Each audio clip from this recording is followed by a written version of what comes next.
नमस्ते बच्चों। BK Praveen Desale channel में आपका स्वागत है। इस चैनल पर 5वीं कक्षा से 10वीं कक्षा तक मैथमेटिक्स सहित और सब्जेक्ट के वीडियो अपलोड कर रहे हैं, तो बच्चों चैनल को ज़रूर सब्सक्राइब करो। कक्षा 6, विषय हिंदी, पाठ क्रमांक 8, जन्मदिन। प्रस्तुत पाठ के लेखक है प्रेम स्वरूप श्रीवास्तव जी। इनका जन्म 11 मार्च 1929 खरोना जौनपुर उत्तर प्रदेश में हुआ। उनकी रचनाएं हैं विविध बाल कहानियाँ, बाल नाटक, लेख, रूपक आदि। उनका परिचय। आप पिछले 6 दशकों से साहित्य सृजन से संलग्न हैं।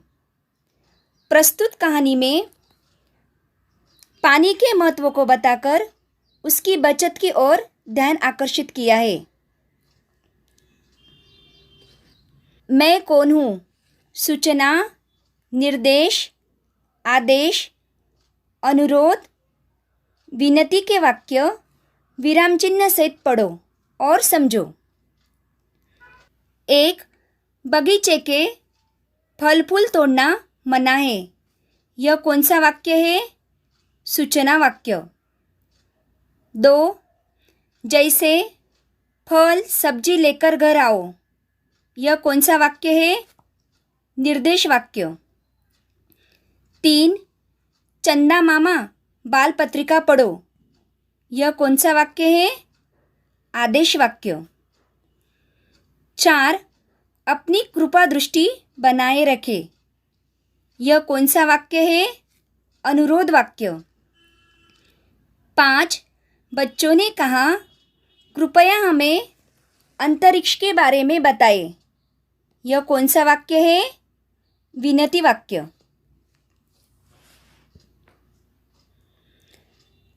गर्मी पड़ने लगी थी। धीरे धीरे उसके तेवर तीखे हो चले। तेवर तीखे यानी गुस्सा होना। सूरज आग बरसाने लगा, मगर इन सब से बेखबर बबलू अपने में ही मस्त था। बेखबर यानी अनजान।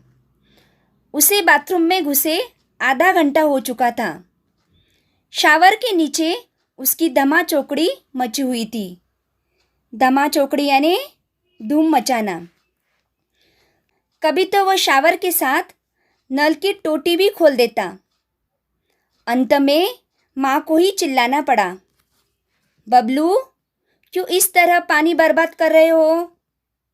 माँ, मैं ऐसा कुछ भी नहीं कर रहा हूँ, मैं तो बस नहा रहा हूँ।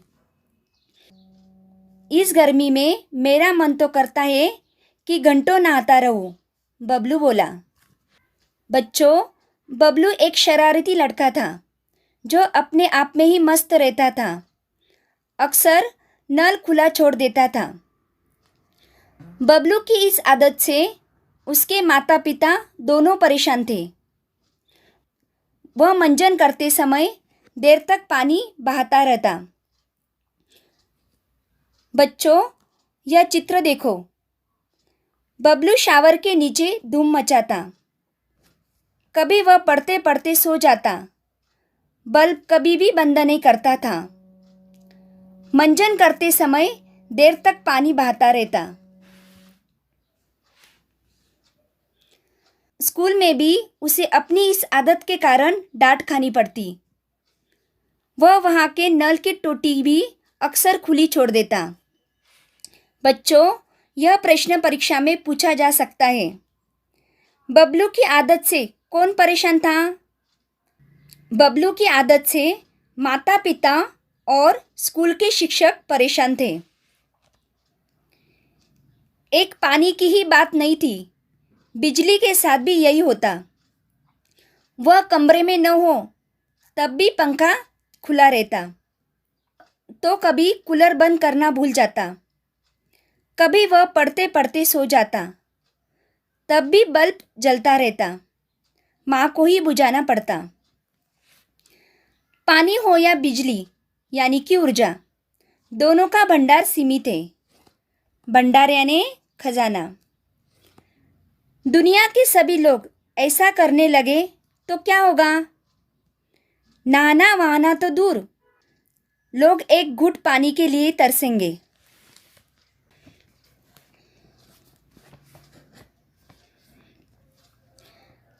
लेकिन यह बात बबलू की समझ में बिल्कुल ना आती। माँ और पापा दोनों ही उसमें सुधार लाना चाहते थे, पर उन्हें कोई उपाय नहीं सूझ रहा था। उस दिन शीला मौसी की बेटी पूजा का जन्मदिन था। बच्चों, जन्मदिन किसका था? शीला मौसी की बेटी पूजा का जन्मदिन था। उन्होंने सबको खाने पर बुलाया था। शाम को सब उनके यहाँ पहुँच गए, पर बबलू को वहाँ पसरा सन्नाटा देख बड़ा आश्चर्य हुआ। सन्नाटा यानी गहन शांति। मेज पर भोजन लगा हुआ था। गुब्बारे और रंगीन झालर भी सजे हुए थे, पर कमरे में बिजली की रोशनी नहीं थी। कूलर और पंखा भी नहीं चल रहे थे। केवल दो एक मोमबत्तियों का धीमा प्रकाश फैला हुआ था।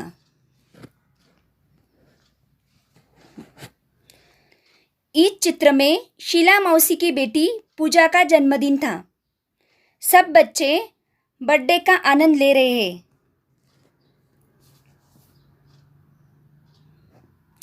सब गर्मी से परेशान नजर आ रहे थे। शीला मौसी ने बताया, गर्मी बढ़ जाने से बाहर तमाम जगहों पर बिजली का भार बढ़ गया है। तमाम यानी सभी। इसलिए कंपनी ने अपने यहाँ भी आज से कटौती शुरू कर दी है। आज कॉलोनी के इस ब्लॉक में कटौती हुई है, फिर बारी बारी दूसरे ब्लॉकों में कटौती करेंगे। इससे क्या, हम पूजा का जन्मदिन तो हंसी खुशी से मनाएंगे ही। बच्चों, शीला मौसी ने बिजली की कटौती का क्या कारण बताया? शीला मौसी ने बताया, गर्मी बढ़ जाने से बाहर तमाम जगहों पर बिजली का भार बढ़ गया है। इसलिए कंपनी ने अपने यहाँ भी आज से कटौती शुरू कर दी है। आज कॉलोनी के इस ब्लॉक में कटौती हुई है, फिर बारी बारी दूसरे ब्लॉकों में कटौती करेंगे।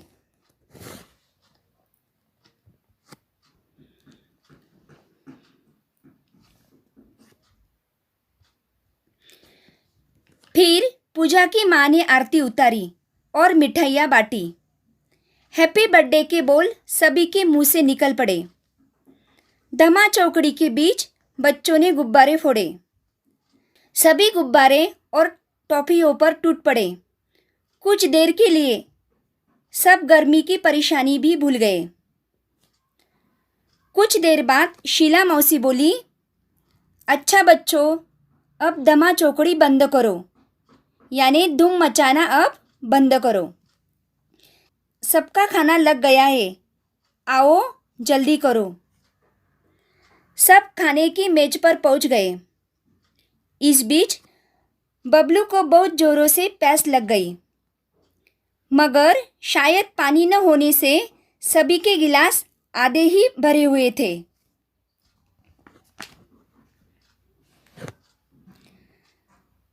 बबलू एक घूंट में ही सारा पानी गटक गया, पर इससे उसकी प्यास नहीं बुझी।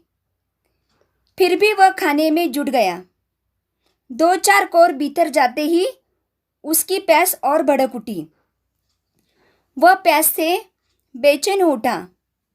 गर्मी अलग परेशान कर रही थी। वह पानी पानी चिल्लाने लगा, लेकिन पानी का जग खाली पड़ा था। बच्चों, प्यास के कारण बबलू का बहुत बुरा हाल था। आधा गिलास पानी वह एक घूंट में ही पी गया। 2-4 कौर खाते ही उसकी प्यास और ही भड़क उठी। वह प्यास से बेचैन हो उठा और पानी पानी चिल्लाने लगा। शीला मौसी मुंह बनाकर बोली, क्या बताऊँ बेटे, इस ब्लॉक की पानी की टंकी की सफाई हो रही है। कोई बात नहीं बच्चों, अच्छा बुरा तो होता ही रहता है। तुम लोग खाना खाओ। अड़ोस पड़ोस में देखते हैं, कहीं ना कहीं से पानी तो मिल ही जाएगा। लेकिन इस आश्वासन से बबलू को कोई राहत नहीं मिली। प्यास से उसका गला सूखा जा रहा था। खाने का एक कोर भी गले से नीचे नहीं उतर रहा था। वह प्यास से छटपटाने लगा यानी व्याकुल होना। आज पहली बार प्यास का अनुभव करने से तो उसे पानी मिलने वाला नहीं था। जैसे आज पानी को तो बबलू से अपनी बर्बादी का जी भरकर बदला जो लेना था। अब तो बबलू क्या, तमाम बच्चों का धैर्य जवाब देने लगा था। तभी एक चमत्कार हो गया। अचानक बिजली आ गई। कूलर पंखे चलने लगे। कमरा बिजली की रोशनी से जगमगा उठा। सभी बच्चे खुशी से चिल्ला उठे। मगर बिजली आने भर से तो प्यास बुझने वाली नहीं थी। अंकल को भी अचानक कुछ याद हो आया। वे खुशी से बोल उठे, अरे बच्चों, मैं तो भूल ही गया था कि बड़े वाले पानी के कूलर में पानी भरा हुआ है। अगले ही पल वहाँ का दृश्य बदल गया। कमरा ठंडी हवा से भर उठा। बच्चे बड़े सब ठंडे पानी के साथ चटपटे भोजन का स्वाद लेने लगे। बबलू की तो बाछें खिल उठी यानी प्रसन्न होना। चलने से पहले शीला मौसी और माँ एक दूसरे को देख कुछ मुस्कुराए। इस मुस्कुराहट के पीछे छिपा रहस्य बबलू नहीं समझ पाया। घर पहुंचने पर माँ को बबलू किसी सोच में डूबा दिखाई पड़ा। बबलू कुछ नहीं बोला। शीला मौसी के यहाँ जो घटना हुई वह अब भी उसकी आंखों के आगे घूम रही थी। अपने आंगन की गोरैया की प्यास से खुली चोंच, बाहर सड़क की नाली में जीभ निकाले हपता हुआ टॉमी, शीला मौसी के यहाँ प्यास से सूखता उसका गला, पंखा कूलर जरा देर के लिए बंद रहने पर बहता पसीना, बहुत कुछ।